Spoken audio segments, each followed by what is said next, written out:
प्यार से भी ज्यादा तुझे प्यार करता हूँ, याद में भी एक पल 100 बार करता हूँ। तो हेलो मेरे प्यारे बच्चों, आप लोग कैसे हैं मेरे प्यारे स्टूडेंट।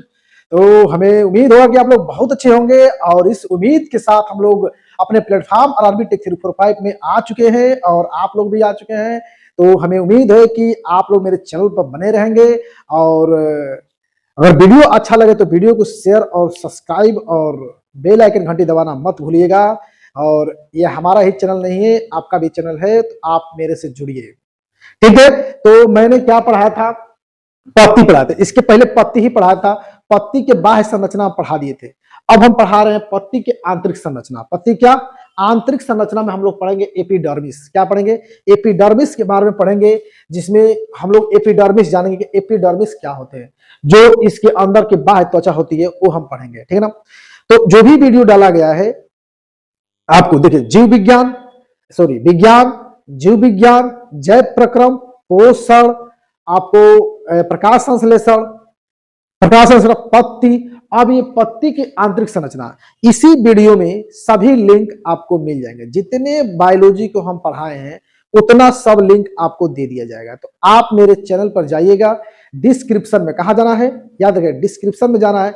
डिस्क्रिप्शन में देखेंगे लाइन से part 1, part 2, part 3, part 4, part 5, part 6 आपको लाइन से मिलेगा। आपको कहीं ढूंढने की जरूरत नहीं पड़ेगा, आपको डिस्क्रिप्शन में ही सब कुछ दे दिया जाएगा। भी डिस्क्रिप्शन में नहीं जा पा रहे हैं तो आप प्लेलिस्ट में जाइएगा। प्लेलिस्ट में जैसे ही जाएंगे आप तो आपको मिलेगा बायोलॉजी 10th क्लास लिखा हुआ मिलेगा। उसी में सभी वीडियो क्या हो रहे हैं, अपलोड किए जा रहे हैं। तो उसमें भी प्लेलिस्ट में आप जाइएगा तो प्लेलिस्ट में भी मिल जाएगा। आप डिस्क्रिप्शन में जाएंगे तो आसानी से डिस्क्रिप्शन में हर वीडियो में डिस्क्रिप्शन क्या किया जा रहा है, डाल दिया जा रहा है। तो आप उस पर जाइए, ठीक है ना। आज हम पढ़ेंगे पत्ती के हम पढ़ेंगे एपिडर्मिस। क्या पढ़ेंगे? एपिडर्मिस पढ़ेंगे। पत्ती की आंतरिक संरचना पढ़ेंगे। आंतरिक संरचना में कौन से भाग होते हैं? देखिए पहले होते हैं एपिडर्मिस होता है। क्या होता है? एपिडर्मिस होता है। एपिडर्मिस में क्या होता है? एपिडर्मिस में बाह्य, जिसे कहते हैं बाह्य त्वचा। क्या कहते हैं? इसको कहते हैं बाह्य त्वचा। क्या कहते हैं? बाह्य त्वचा कहते हैं। अब ये होता है रंध्र और द्वार कोशिका। दूसरा क्या होता है? रंध्र होता है। हम इस वीडियो में सिर्फ हम बात करेंगे एपिडर्मिस का। किसकी बात करेंगे? एपिडर्मिस का। आगे देखेंगे एपिडर्मिस क्या होते हैं। रंध्र पढ़ेंगे, इसके बाद क्या पढ़ेंगे हम लोग? रंध्र पढ़ेंगे। फिर पढ़ेंगे हरित प्लवक। हरित प्लवक मतलब क्लोरोप्लास्ट पढ़ेंगे। क्लोरोप्लास्ट पढ़ेंगे, देखिए बाह्य त्वचा पढ़ेंगे, एपिडर्मिस पढ़ेंगे, रंध्र और द्वार कोशिका पढ़ेंगे, स्टोमेटा जिसे कहते हैं, एंड गॉड सेल कहते हैं। क्या कहते हैं? गॉड सेल कहते हैं। हरित प्लवक यानी क्लोरोप्लास्ट पढ़ेंगे। ये तीनों हम लोग बारी बारी से हम लोग क्या करेंगे? अध्ययन करेंगे। तो पहले हम अध्ययन कर रहे क्या? एपिडर्मिस क्या होते हैं? क्या होते हैं? एपिडर्मिस। एपिडर्मिस में क्या होते हैं? ये पत्ती के, देखिए ये पत्ती की जो है, जो दिख रहा है आपके, ये बाहरी संरचना है, ये आंतरिक संरचना, ये सब है। ये क्या है? पत्ती की बाहरी संरचना है। इसमें आप लोग को हम बताए थे कि परफलक कौन है, परवृंत कौन है, और इस सब चीजें बताए थे। सिराय कौन है, मध्य सिराय कौन है। तो एक बार और हम चर्चा कर दे रहे हैं कि कौन कौन से क्या है। ये देखिएगा, जो ये शाखा से जुड़ा होता है ना, इसको कहते हैं, क्या कहते हैं? ये जो शाखा से जुड़ा होता है, ये जो जुड़ा है, ये इसको कहते हैं परवृंत। क्या कहते हैं? परवृंत कहते हैं। क्या कहते हैं? परवृंत कहते हैं। क्या कहते हैं? परवृंत कहते हैं। इसको कहते हैं पर आधार। क्या कहते हैं? पर आधार कहेंगे। क्या कहेंगे? पर आधार, याद रखेगा। इसको कहेंगे परवृंत, इसको कहेंगे पर आधार। अब ये जो ये है, यहां से यहां तक, यहां से यहां तक जो चपटा हुआ भाग है, इसको कहेंगे परफलक। यहां पे लिख दे रहे हैं परफलक कहेंगे। क्या कहेंगे? परफलक। क्या कहेंगे? परफलक कहेंगे। इसको हम यहाँ पे लिख दे रहे हैं, ठीक है ना। इधर थोड़ा सा ये परिभाषा आपको देंगे, यहाँ पे थोड़ा जानकारी के लिख दे रहे हैं। इसको कहेंगे परफलक। क्या कहेंगे? परफलक कहेंगे। याद रखिएगा, क्या कहेंगे? परफलक कहेंगे। ये है सिरिकाए। क्या ये है? सिरिकाए है, सिराय है, चाहे सिराय मान ली, सिराय क्या है? सिराय है। ये आपका जो बीच वाला, जो यहाँ से परवृंत से होकर, चाहे पर आधार से परवृंत से होकर जो जाती है, ये वाला, ये मध्य लाइन को ही कहते हैं क्या? मध्य सिरा बोलते हैं। क्या बोलते हैं? ये मध्य सिरा है। क्या ये है? मध्य सिरा है।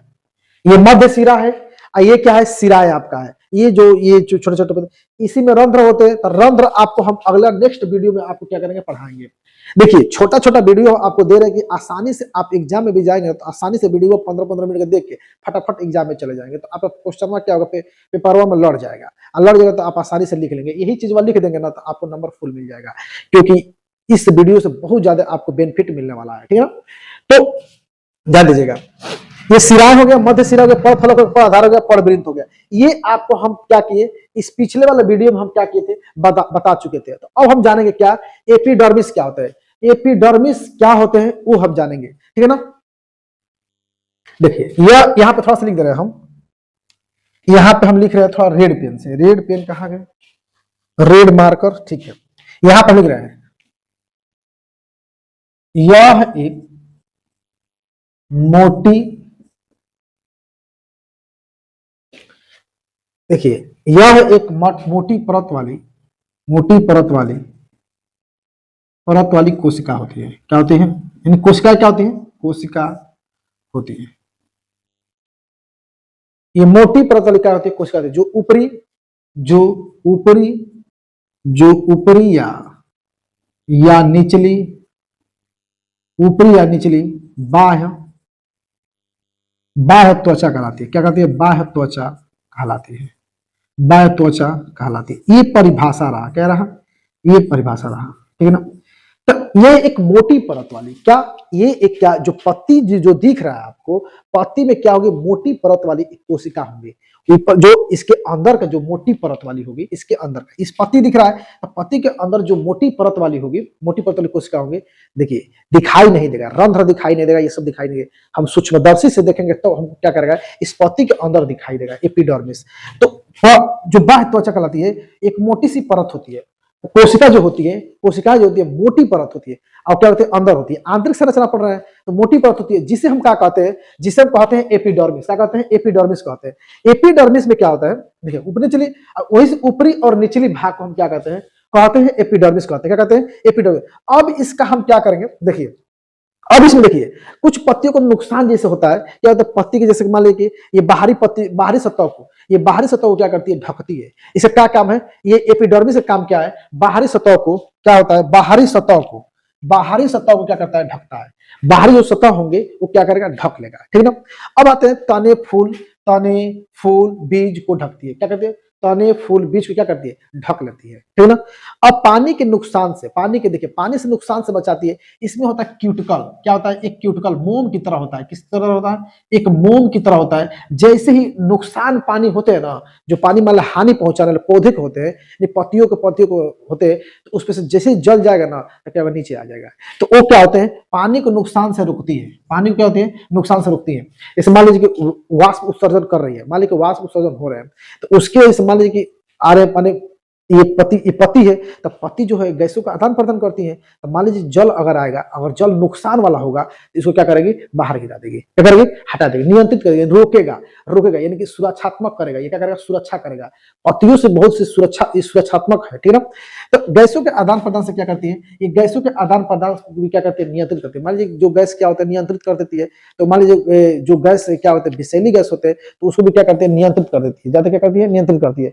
तो उसको भी क्या करती है, ये विषैली जो गैस होते हैं वो क्या करती है, एपिडर्मिस क्या करता है, उसको कंट्रोल कर देता है। कंट्रोल करने का मतलब नियंत्रित कर देगा, क्या करेगा, नियंत्रित, रोक देगा। मतलब कोई भी आपके पास कोई चीज आएगा ना, तो मान लीजिए जैसे मान लीजिए आप ही हैं, तो आपको क्या करेगा, कोई मान लीजिए आपको मारेगा, तो आपको त्वचा जो है क्या करेगा, नियंत्रित करेगा। क्या करेगा, नियंत्रित करेगा। तो नियंत्रित करने का मतलब क्या करेगा, मतलब कहने का मतलब रोकेगा। क्या करेगा, रोकेगा। तो एपिडर्मिस का वही काम है, गैसों के आदान प्रदान क्या करेगा, नियंत्रित करेगा। विषैली गैस मान लीजिए वायु में विषैली गैस भी है, तो विषैली गैस आएगा तो मान लीजिए क्या करेगा, वो नियंत्रित करेगा। नियंत्रित करने का मतलब रोक देगा। तो रोकेगा तो पौधे अच्छे रहेंगे ना, तो पौधे कार्बन डाइऑक्साइड लेगा और क्या करेगा, ऑक्सीजन को छोड़ेगा, कार्बन डाइऑक्साइड ले लेगा। इसी के जरिए प्रकाश का संश्लेषण होता है। एपिडर्मिस में ही क्लोरोप्लास्ट भी पाए जाते हैं। क्लोरोप्लास्ट पाया जाता है, क्लोरोप्लास्ट में क्लोरोफिल पाए जाते हैं। जैसे ही क्लोरोफिल पाए जाते हैं तो उसमें क्या होगा, तो वही क्या करेगा, प्रकाश संश्लेषण करेगा। लेकिन विषैली जो गैसीय आदान प्रदान होंगे क्या करेगा, इसको रोक देगा। और रोकने के बाद क्या करेगा, ये अपने जो कार्बन डाइऑक्साइड होंगे, जो मनुष्य द्वारा छोड़े गए होंगे, जंतु द्वारा छोड़े गए, उसको क्या करेगा, ले लेगा। और लेने के बाद क्या करेगा, अपना भोजन का निर्माण करेगा, ठीक है ना। तो उसी में क्लोरोप्लास्ट रंध्र पाए जाते हैं, ठीक है ना। चोट, संक्रमण, पानी की कमी से क्या करते हैं, बचाता है। तो मतलब चोट मान लीजिए पेड़ पौधों को मान लीजिए अगर कोई चोट पहुंचाने की वजह होता है, तो मान लीजिए अगर हमारी त्वचा है, अगर मान लीजिए हमारी ये त्वचा है, क्या है, त्वचा है। तो त्वचा कहने का मतलब ये है, अगर मान लीजिए कोई हमको चोट पहुंचा रहा है, तो त्वचा का हमारा यही नहीं काम है। एपिडर्मिस देखिए, मानव के शरीर में एपिडर्मिस वही काम है। तो चोट पहुंचाता है तो मान लीजिए क्या करेगा, रोकेगा ना। तो रोकेगा तो हम लोग घाव चोट कम आएगा। तो कहने का मतलब इसका भी एपिडर्मिस क्या है, एपिडर्मिस है, तो ये भी क्या करेगा, इसका भी रोकने क्या करेगा, काम करेगा। यानी सुरक्षा के लिए क्या करेगा, चोट संक्रमण, चोट के लिए, संक्रमण के लिए, संक्रमण मतलब कोई बीमारी उमारी अगर हो रहा है तो पत्ती जो बाह्य त्वचा होती है क्या करेगा, एपिडर्मिस क्या करेगा, उसको बचाएगा, उसको बचाने का क्या करेगा, पूरा प्रयास करेगा कि ये खराब ना हो जाए, ठीक है ना। इसका और पानी की कमी से क्या करता है, बचाता है, पानी की जो कमी होती है उसको भी क्या करता है, बचाता जाता है। इसकी कोशिकाएं पारदर्शी होती है, कोशिकाएं क्या होती है, पारदर्शी। पारदर्शी का मतलब जो क्या होती है, जो आर पार दिखाई देते, आर पार दिखाई देते, वो कोशिकाएं क्या होती है, पारदर्शी होती है। मतलब पारदर्शी झिल्ली की तरह होगी, और झिल्ली की तरह क्या होगी, दिखाई देगा, क्या होगा, आर पार अगर देखेंगे तो दिखाई देगा। लेकिन कहने का मतलब सूक्ष्मदर्शी से हम कोई भी चीजें देख सकते हैं। जैसे ये सब सूक्ष्म आंतरिक है ना, आंतरिक है, देख सकते हैं सूक्ष्म। प्रकाश संश्लेषण के लिए क्या है, आवश्यक है। प्रकाश अभी बोले हैं कि प्रकाश संश्लेषण के लिए क्या है, आवश्यक है। तो याद रखिए प्रकाश संश्लेषण के लिए क्या है, आवश्यक है। तो ये हमारा पति रहा, पति के ये क्या रहा, एपिडर्मिस रहा। क्या रहा, एपिडर्मिस। एपिडर्मिस में हम क्या करें, सारी बातें हम जाने, और इतना ही आप क्या कीजिएगा, 10th लेवल में इतना आपको बहुत ज्यादा है। और अपने क्या कीजिएगी, तैयारी करके जाइए, कि मजबूत तैयारी करके जाइए कि आप एग्जाम में बैठ सके और अच्छे से आप एग्जाम दे सके। जब आप एग्जाम के लिए जब पढ़ेंगे तभी आपका एग्जाम निकलेगा। इसी प्रकार आपको पढ़ना होगा, एक एक वीडियो देखते चले जाइए तो आपको बेनिफिट जरूर मिलेगा। आप एग्जाम में बैठिए तब जाकर वीडियो देखकर एग्जाम में बैठिएगा, देखिए तुरंत आपको अच्छे से अच्छे क्वेश्चन पेपर जो भी मिलेंगे आपको हो जाएंगे। जितना पढ़ाया गया उसमें से देखिए क्या क्या लड़ेगा। जीव विज्ञान, अजीव विज्ञान तो परिभाषा लड़ेगा नहीं, इसमें मान लीजिए कि ये तो बेसिक क्लास है। अब उसमें जैव प्रक्रम लड़ जाएगा, पोषण लड़ जाएगा, आपको पोषण आसानी से लड़ जाएगा। पोषण कितने प्रकार के होते हैं, कौन कौन होते हैं, तो पोषण में मान लीजिए पोषण 2 प्रकार के होते हैं। तो पोषण में मान लीजिए स्वपोषण और विषम पोषण। अब विषम पोषण में जो पढ़ाए आपको प्राणी संभोजी और परजीवी और मृतक जीव पढ़ाए, तो उसको पढ़ लेंगे तो आपका क्वेश्चन वोश्चन आराम से हो जाएगा, ठीक ना। अब हम लोग पढ़ेंगे अमीबा पोषण तो और मानव पोषण, तो बहुत ज्यादा इंपोर्टेंट है। मानव की संरचना ही पूछता है, बड़ा इंपोर्टेंट है। आप लोग याद रखेंगे तभी आपको क्या होगा, बेनिफिट होगा। तो वीडियो देख के जाएंगे, जब तक वीडियो देखेंगे ना तो आपको मालूम भी कराते रहेंगे कौन कौन पूछने वाला क्वेश्चन है, ठीक है। एक बार इसका भी हम चर्चा क्या करेंगे, अपने वीडियो में करेंगे, कैसे पढ़ाई करें और क्या क्या क्वेश्चन पुट अप होने वाले हैं इस वीडियो में क्या करेंगे, इसमें हम चर्चित सब लेकर आएंगे। जब एग्जाम जैसे ही नजदीक होगा तो आप लोग को दिया जाएगा कि हाँ क्या क्या क्वेश्चन वाले आने वाले हैं, जल्द से जल्द आप लोग क्या कीजिए, इसको पढ़ लीजिए। तो वो पढ़ लेंगे तो आप क्या होगा, आपको एग्जाम बहुत अच्छे से निकलेगा, ठीक है ना। तो ये क्या कीजिएगा, आप लोग स्क्रीनशॉट ले लीजिएगा। और वीडियो, एक बात सुनिए, वीडियो जब अच्छा लगे ना तो चैनल को सब्सक्राइब कर दीजिएगा और शेयर कर दीजिएगा, ठीक है ना। उड़ा दीजिएगा शेयर करके, ये सबके पास पहुंच जाए और सब कोई एग्जाम देखे। देखिए अपने लिए नहीं सोचा जाता है, अगर अपने लिए सोचेंगे ना तो कुछ नहीं कर पाएंगे। अपने लिए कभी मत सोचिए, दूसरे के लिए भी सोचिए। हम खड़े हैं तो दूसरे के लिए खड़े हैं। आप भी खड़े हुए तो दूसरे के लिए खड़े होइए। कम से कम ये सोचिए कि दूसरा का भी लाभ हो जाए, ये बात को मान के चलिए। हम जैसे मेहनत कर रहे हैं कि दूसरा कोई लाभ उठाए, तो आप भी मेहनत कीजिए कि दूसरा कोई लाभ। देखिए सबका इसमें बेनिफिट है, ये नहीं है कि हमारा इसमें लाभ नहीं है, आपका लाभ नहीं है। जब आप शेयर करेंगे तो आप भी इसी जगह पे खड़े होंगे जहां हम खड़े हैं। तो हम लोग सेवा समाज के लिए खड़े हैं कि आप लोग एग्जाम दीजिए। तो आप भी हक बनता है कि आप क्या कीजिए, वीडियो को शेयर कीजिए, ठीक है। आप लोग क्या कीजिए, स्क्रीनशॉट ले लीजिए और स्क्रीनशॉट लेने के बाद फिर नेक्स्ट वीडियो का इंतजार कीजिएगा। हमारा नेक्स्ट वीडियो रहेगा रंध्र पे। रंध्र क्या किस पर रहेगा, इस पर हमारा वीडियो रहेगा। आपको हम मार्का लगा दे रहे हैं, इस पर हमारा क्या करेगा, इस पर हमारा वीडियो रहेगा। रंध्र और द्वार कोशिकाएं, रंध्र और द्वार कोशिकाएं स्टोमेटा एंड गॉड सेल्स पर रहेगा। और आप लोग मेरे वीडियो का इंतजार कीजिएगा, यही आपका क्या रहेगा, अगला नेक्स्ट वीडियो का इंतजार रखिएगा। वीडियो मेरा बहुत जल्दी आने वाला आ रहा है, रोज रोज डेली बाई डेली अपलोड किया जा रहा है, ठीक है ना। ठीक है, चलिए स्क्रीनशॉट ले लीजिए। आप लोग अलविदा लेते हैं और सबको बाय बाय और सबको नमस्कार, ठीक है दोस्तों, और मेरे प्यारे स्टूडेंट और मेरे प्यारे भाइयों बहनों, ठीक है, चले बाय बाय।